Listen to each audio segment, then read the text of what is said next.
தமிழ் சினிமாவில் முன்னணி நடிகையான தங்களது திரைப்படங்களில் தங்களது சொந்த குரலில் பாடி சூப்பர் ஹிட் ஆன பாடல்களை ஒரு சிலது பார்க்கலாம். 2001ஆம் ஆண்டு வெளியான திரைப்படம் சிட்டிசன். இத்திரைப்படத்தில் வசுந்தரா தாஸ் 2 சூப்பர் ஹிட் பாடல்களை பாடியுள்ளார். அதில் ஒன்று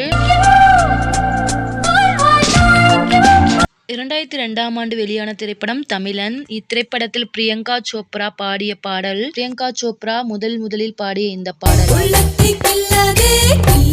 2015ஆம் ஆண்டு வெளியான திரைப்படம் புலி. இப்படத்தில் ஸ்ருதிஹாசன் ஏண்டி ஏண்டி விஜயுடன் இணைந்து பாடல் பாடியிருக்கிறார். கார்த்திக் அதிதி சங்கர் நடிப்பில் வெளியான திரைப்படம் விரும்பன். இப்படத்தில் அதிதி சங்கர் பாடிய பாடல் மதுர வீரன். இறுதியாக சாமி 2 திரைப்படத்தில் நடிகை கீர்த்தி சுரேஷ் பாடல் பாடியிருக்கிறார். புது மெட்ராஸ் ரயிலில். இப்பாடலில் நடிகர் விக்ரமும் இணைந்து பாடியிருக்கிறார். இந்த வீடியோ பிடிச்சிருந்தா மறக்காம லைக்